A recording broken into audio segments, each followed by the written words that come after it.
अस्सलाम वालेकुम फ्रेंड्स, कैसे हैं आप सब लोग। होप सो ठीक ठाक होंगे, खुश होंगे और मज़े में होंगे। आज मैं आपके साथ शेयर कर रही हूँ चिकन स्लाइडर की रेसिपी।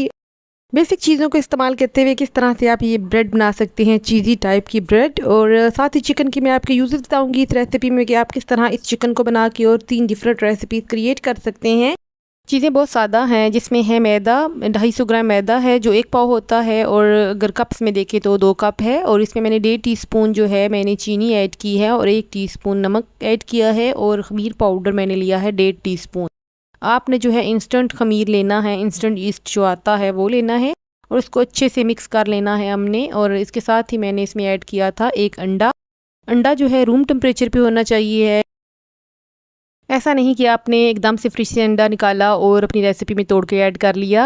कम से कम कोई भी चीज़ जो बेकिंग में इस्तेमाल होती है उसे 1 घंटा पहले आप फ्रिज से निकाल के बाहर रख दें, ताकि वो रूम टेम्परेचर पे आ जाए। और उसके साथ ही जब आप बनाने लगें तो वो तब तक वो सेट हो जाएगी और उसका टेम्परेचर जो है नॉर्मल टेम्परेचर पे आ जाएगी वो, और इससे आपकी रेसिपी बहुत ज़्यादा अच्छी बनेगी।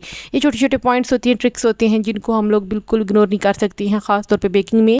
मैं अपनी हर रेसिपी में बताती हूँ कि बेकिंग में हम गलती नहीं कर सकते हैं इस तरह की। आपने बहुत ज़्यादा ख्याल रखना है और इसको अच्छे से गूंद लेना है हमने। जितना अच्छा गूंदेंगे उतनी ही सॉफ्टनेस आएगी इन बंस में, और उतने ही अच्छा हमारे स्लाइडर्स जो बंस बनेंगे। और इसको अच्छे से गूंदने के बाद जब ये अच्छे से गूंद गया था तो लास्ट में मैंने इसमें ऐड किया था 50 ग्राम बटर था, जो कि मैंने मेल्ट कर लिया था माइक्रोवेव में रख के। और टेबल स्पून में देखें तो 2 टेबल स्पून बनते हैं। और मैंने इसको शीट पे अच्छे से फैलाने के बाद इसमें बटर ऐड करना शुरू किया था, और सारे का सारा आपने बटर ऐड करना है इसमें 50 ग्राम। इससे जो है बंस की बहुत ज़्यादा सॉफ्टनेस आएगी। और अच्छे से गुंदाई करने के बाद इसको जो है मैंने राइस होने के लिए रख दिया था। और सिंपल बंस की रेसिपी मैंने अपने चैनल पे पहले भी शेयर की हुई है, तो आप इसको जाके देख सकते हैं। वो भी बहुत सॉफ्ट बनते हैं और ये भी जो है एक्सैक्ट बनते हैं और बहुत ही मज़े के बनेंगे। बहुत ईजी बनने वाली रेसिपी है और दावतों में बनाने के लिए परफेक्ट रेसिपी है, क्योंकि आप एक दिन पहले सब कुछ रेडी करके रख लें, स्लाइडर भी और चिकन भी। और जब आपने सर्व करना हो तो 5 मिनट में आप इसको असेंबल करके और ओवन में रख दें और गर्मा गर्म सर्व करें। आजकल के बच्चे और बड़े सभी इन्हीं चीज़ों के शौकीन हैं, तो बहुत ही आसानी से बनने वाली रेसिपी है। इसी स्टेज पे पता चल जाता है कि आपका जो है खमीर कितना अच्छा है और कितना पावरफुल है, क्योंकि इसमें आटे में आप एयर बबल्स आप आसानी से देख सकते हैं और आटे की सॉफ्टनेस भी चेक कर सकते हैं, कितना सॉफ्ट आटा बना है। आपको यहीं से पता चल जाता है कि आपके बन्स किस क्वालिटी के बनेंगे, किस लेवल पे बनेंगे। पैन को मैंने पहले से ग्रीस करके साइड पे रख दिया था, और उसके साथ ही मैंने जो है मैदे में खुश्क मैदा ऐड करना शुरू कर दिया था, क्योंकि डो इस स्टेज पे बहुत ज़्यादा स्टिकी होती है और बिल्कुल भी हैंडल नहीं हो सकती है। तो यहाँ तो पेड़े ही नहीं बनेंगे इस स्टेज पे, तो इसलिए मैंने 1/4 कप जो है मैंने खुश्क मैदा ऐड करके उसको दोबारा से गूंदना शुरू कर दिया था, ताकि इसके एक तो एयर बबल्स रिमूव हो जाएं और दूसरा जो है डो इजीली हैंडल हो सके। आप देख सकते हैं किस कदर स्टिकी डो है और किसी कीमत पे भी ये हमसे हैंडल नहीं हो सकेगी। तो इसलिए हमने इसको अच्छे से इसमें गुंदाई करनी शुरू कर रही है दोबारा से, कि जब तक ये अच्छा था पेड़ा ना बन जाए और हमसे हैंडल ना हो सके ईजीली।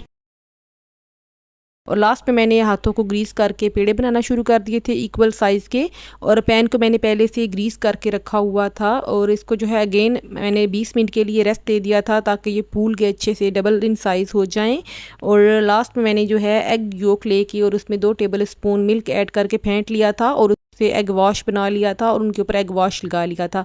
एग वॉश लगाते वक्त आपने बहुत ज़्यादा केयरफुल रहना है कि ये ब्रेक ना हो जाए कहीं से, क्योंकि ये बहुत ज़्यादा एयरी हुए होते हैं इस टाइम पे, इनके अंदर बहुत ज़्यादा एयर आई होती है, और इनको बहुत ही केयरफुली आपने हैंडल करना होता है इस स्टेज के ऊपर। और मैंने इनको 170 सेंटीग्रेड पे 20 मिनट के लिए बेक किया था, और कितने प्यारा इनका कलर आ गया था एग वॉश की वजह से। और लास्ट में मैंने इनके ऊपर जो है ऑयल वाला ब्रश किया था। ऑयल वाला ब्रश करने से एक तो इनके ऊपर बहुत अच्छी सी शाइन आएगी, और दूसरा ये बहुत ज़्यादा सॉफ्ट रहेंगे। और मैंने इनको नाइट में बना के रख दिया था। और अब आते हैं रेसिपी की सेकंड स्टेप की तरफ। इसके लिए मैंने लिया था 2 टेबल स्पून ऑयल, और इसमें मैंने ऐड किया था 2 टेबल स्पून जिंजर गार्लिक और ग्रीन चिलीज़ का पेस्ट, जो कि मैंने पेस्ट फॉर्म में फ्रीज़ किया होता है। और इसके साथ ही मैंने इसमें ऐड किया था प्याज, एक मीडियम साइज़ का प्याज मैंने लिया था, और मैंने फ्राई बिल्कुल भी नहीं किया है। और इसमें मैंने ऐड किया है 300 ग्राम चिकन। चिकन को आपने इसमें इतनी देर ही पकाना है जितनी देर में चिकन का रंग ना चेंज हो जाए। जो ही चिकन अपना रंग चेंज करेगा तो आपने इसमें ऐड करना है सॉल्ट अपने टेस्ट के हिसाब से, रेड चिलीज़, हल्दी पाउडर, और उसके साथ ही मैंने गरम मसाला ऐड किया था। बस ये 3 स्पाइस जाएंगे बस, और कुछ भी नहीं। और इसके साथ ही मैंने इन तीनों के साथ इसको अच्छे से भूनना शुरू कर लिया था। मैंने चूँकि बोनलेस चिकन लिया था तो इसलिए इसको गलने में बिल्कुल भी टाइम नहीं लगा था, और बहुत जल्दी जो है ये गल गया था। और मैंने थोड़ा सा पानी का छींटा दे के इसको जो है कवर करके 5 मिनट के लिए गलने के लिए रख दिया था।